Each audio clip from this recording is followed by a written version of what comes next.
السلام علیکم خواتین و حضرات، نہیں، خواتین، آج آپ کو سیر کرواتے ہیں کشمیر کی سب سے بڑی اور سب سے اونچی جھیل چٹا کٹھا لیک کی۔ چٹا کٹھا کشمیر کی وادی شنٹر میں ہری پربت کے سائے تلے 4100 میٹر یعنی کہ 15,300 فٹ کی بلندی پر ایک الپائن جھیل ہے۔ ہندو دھرم کے لوگوں کے لیے یہ ایک مقدس مقام ہے اور ان کے عقیدے کے مطابق ان کے دیوتا لارڈ شیوا کا مسکن اس جھیل کے پاس ہے۔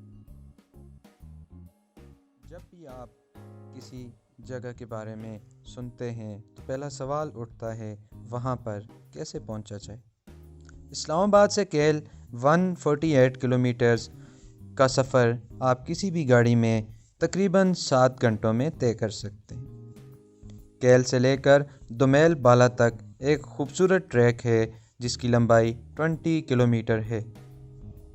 تقریباً 3 گھنٹوں میں طے کیا جانے والا یہ سفر آپ کی زندگی کو ہمیشہ کے لیے ایک حسین یاد ضرور دے گا۔ دومیل بالا سے چٹا کٹھا لیک تک کا ٹوٹل ٹریک 5 سے 6 کلومیٹر ہے اور یہ کوئی آسان ٹریک نہیں، اس وجہ سے یہ 5 سے 6 کلومیٹر تقریباً آپ کے 5 سے 6 گھنٹے لے سکتے ہیں۔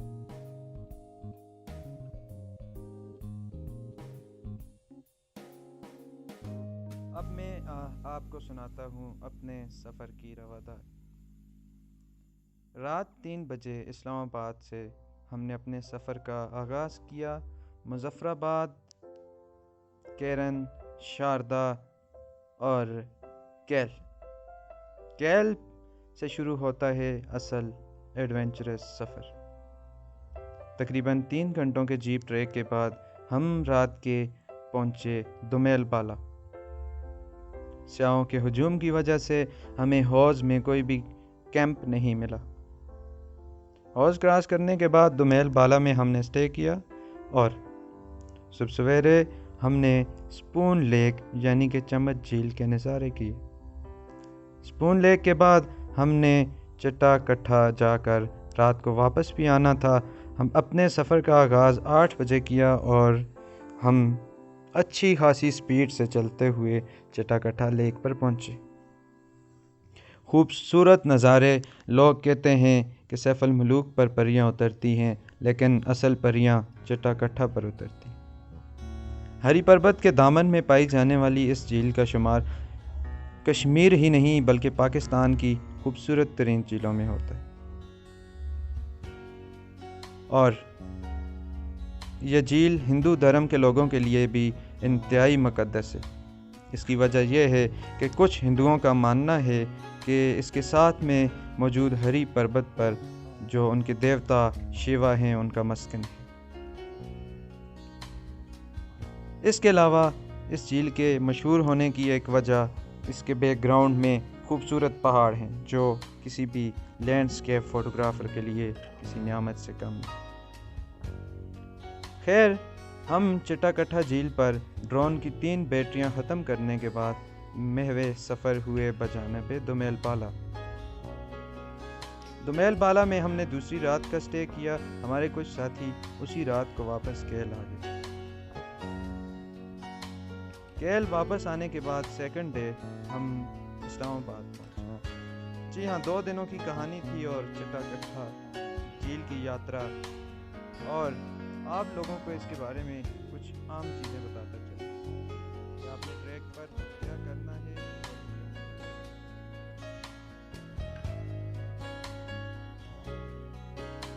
سب سے پہلے یہ ٹریک کوئی آسان ٹریک نہیں ہے۔ آپ کو جسمانی اور ذہنی طور پر فٹ ہونا بہت ضروری ہے۔ دوسرے نمبر پر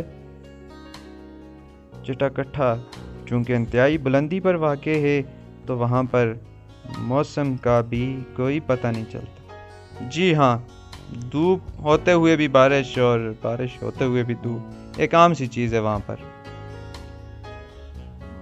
اگر آپ جائیں تو اپنے ساتھ بارش اور برف سے بچنے کے تمام تر انتظامات مکمل کر کے جائیں۔ ٹریک اتنا مشکل نہیں کہ آپ کسی جنگل میں کھو جائیں گے یا کسی ویرانے میں گم ہو جائیں گے، نہیں، راستے بنے ہوئے ہیں۔ ہاں، اگر آپ کسی گائیڈ کو ساتھ لیتے جائیں تو ضرور لے کر جائیں۔ نہ کرنے کے کاموں میں سب سے پہلا کام یہ ہے کہ آپ نے جھیل کے راستے میں کہیں پر بھی کوئی بھی گندگی نہیں پھینکنی۔ جو شاپر جو کھانے کی چیزیں لے کر جائیں انہیں واپس بھی لے کر آئیں۔ ہمارے ملک پاکستان کو اور اس قدرت کو صاف رکھنا ہم سب کی ذمہ داری ہے۔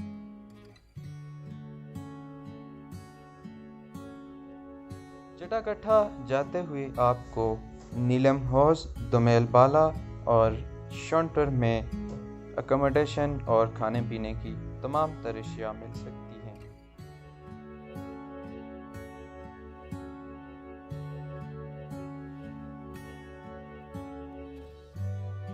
مجھ سے پہلی سی محبت میرے محبوب نہ مان، میں نے سمجھا تھا کہ تو ہے تو درخشاں ہے حیات، تیرا غم ہے تو غم دہر کا جھگڑا کیا ہے، تیری صورت سے ہے عالم میں بہاروں کو ثبات، تیری آنکھوں کے سوا دنیا میں رکھا کیا ہے، تو جو مل جائے تو تقدیر نگوں ہو جائے، یوں نہ تھا میں نے فقط چاہا تھا یوں ہو جائے، ان گنت صدیوں کے تاریک بہی معنی طلسم، ریشم و اطلس و کم خواب میں بنوائے ہوئے، جا بجا بکتے ہوئے کوچہ و بازار میں جسم، خاک میں لتھڑے ہوئے خون میں نہلائے ہوئے، لوٹ جاتی ہے ادھر کو بھی نظر کیا کیجیے، اب بھی دلکش ہے تیرا حسن مگر کیا کیجیے، اور بھی دکھ ہیں زمانے میں محبت کے سوا، راحتیں اور بھی ہیں وصل کی راحت کے سوا، مجھ سے پہلی سی محبت میرے